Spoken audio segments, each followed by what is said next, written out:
पूरी दुनिया हैरान रह गई जब खबर आई कि अमेरिका के टेलीकम्युनिकेशन सिस्टम पर एक बहुत बड़ा साइबर अटैक हुआ है। चीनी हैकर्स ने मिलकर यह हमला किया जिससे पूरी दुनिया में हड़कंप मच गया। सबको अपनी नेशनल सिक्योरिटी की चिंता होने लगी। इस हमले में AT&T, वेराइजन और लूमेन टेक्नोलॉजीज जैसी बड़ी बड़ी टेलीकॉम कंपनीज को निशाना बनाया गया। लाखों अमेरिकन्स का पर्सनल डेटा चोरी हो गया। कॉल रिकॉर्ड्स और मैसेजेस से लेकर लोकेशन तक हैकर्स के हाथ बहुत सी इंफॉर्मेशन लग गई। इससे लोगों की प्राइवेसी तो खतरे में पड़ी ही, साथ ही नेशनल सिक्योरिटी के लिए भी बहुत बड़ा खतरा पैदा हो गया। इतने बड़े लेवल पर हुआ यह हमला एक क्लियर मैसेज देता है, डिजिटल बैटलफील्ड असली है और इसमें बहुत कुछ दांव पर लगा है। इस हमले ने यह भी दिखा दिया कि साइबर क्राइम से लड़ने के लिए पूरी दुनिया को मिलकर काम करना होगा। गवर्नमेंट्स और प्राइवेट कंपनीज दोनों को साइबर सिक्योरिटी को मजबूत बनाने और खतरों की जानकारी शेयर करने के लिए साथ मिलकर काम करना होगा।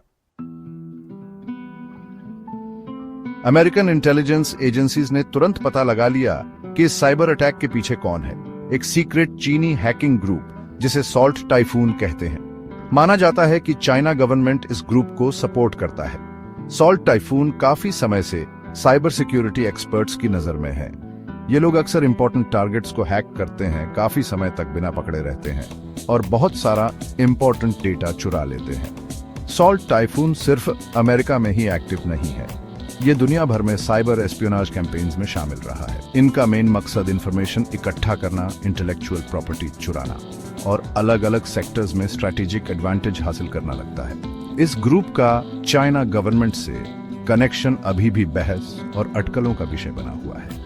हालांकि सॉल्ट टाइफून का बीजिंग से सीधा कनेक्शन साबित करने के लिए कोई पक्का सबूत नहीं है, साइबर सिक्योरिटी एक्सपर्ट्स का मानना है कि इस ग्रुप की एक्टिविटीज चाइना के स्ट्रेटेजिक इंटरेस्ट्स से मेल खाती हैं। ऐसे खतरों से निपटने के लिए गवर्नमेंट्स, लॉ एनफोर्समेंट एजेंसीज और प्राइवेट सेक्टर को मिलकर काम करना होगा।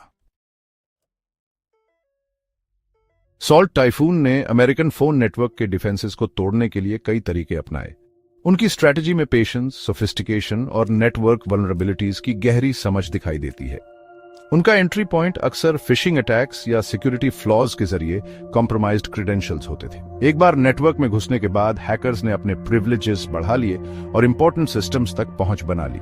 उन्होंने कस्टम मैलवेयर और जीरो डे एक्सप्लॉइट्स जैसे एडवांस्ड टेक्निक्स का इस्तेमाल किया ताकि सिक्योरिटी मेजर्स को बाईपास कर सकें और बिना पकड़े रह सकें। इस हमले का सबसे चिंताजनक पहलू कैलिया के तहत टेलीकम्युनिकेशंस इक्विपमेंट में बिल्ट इन बैकडोर्स का इस्तेमाल था। ये बैकडोर्स, जो लॉ एनफोर्समेंट एजेंसीज द्वारा लॉफुल इंटरसेप्ट्स की सुविधा के लिए बनाए गए थे, हैकर्स द्वारा कम्युनिकेशन डेटा तक अनऑथराइज्ड एक्सेस पाने के लिए हाईजैक कर लिए गए थे। इस हमले ने साइबर सिक्योरिटी के करंट पैराडिम में एक क्रिटिकल फ्लॉ को उजागर किया, पेरिमीटर सिक्योरिटी पर ज्यादा डिपेंड करना। सेक्शन 4, एक कमजोर देश, अमेरिकन्स पर विनाशकारी प्रभाव। इस हमले का असर बहुत जल्दी और दूर तक हुआ, जिससे लाखों Americans identity theft, financial fraud और यहां तक कि फिजिकल हार्म के लिए वल्नरेबल हो गए। कॉम्प्रोमाइज डेटा, जिसमें कॉल रिकॉर्ड्स, टेक्स्ट मैसेजेस और लोकेशन डेटा शामिल था, हैकर्स के लिए एक्सप्लॉइट करने के लिए इंफॉर्मेशन का खजाना बन गया। इस हमले ने एस्पियोनाज और सैबोटाज की संभावना के बारे में भी गंभीर चिंताएं पैदा की।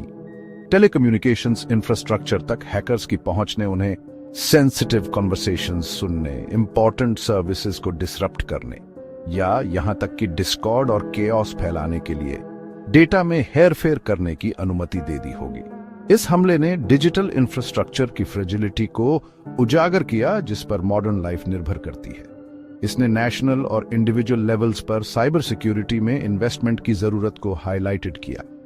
मैसेज क्लियर था, साइबर सिक्योरिटी अब सिर्फ एक आईटी इश्यू नहीं है, यह एक बिजनेस इंपेरेटिव है। सेक्शन 5, बाद का समय, जवाब और सीखे गए सबक।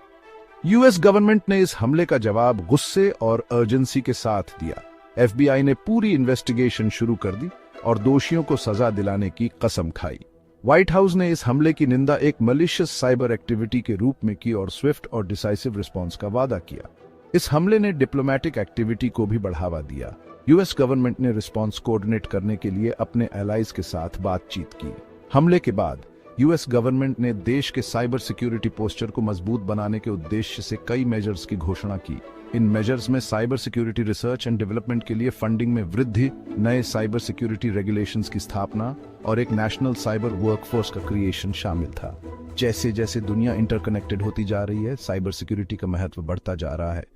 अगर आप साइबर सिक्योरिटी, एथिकल हैकिंग और इस बढ़ती हुई डिजिटल दुनिया में सुरक्षित रहने के तरीके के बारे में ज्यादा जानना चाहते हैं, तो सब्सक्राइब बटन दबाना न भूलें और नोटिफिकेशन ऑन कर लें, क्योंकि इस चैनल पर हम आपको वह ज्ञान और उपकरण देने के लिए प्रतिबद्ध हैं, जिनकी आपको डिजिटल दुनिया में सुरक्षित और सिक्योर तरीके से आगे बढ़ने के लिए जरूरत है। सावधान रहें, सुरक्षित रहें।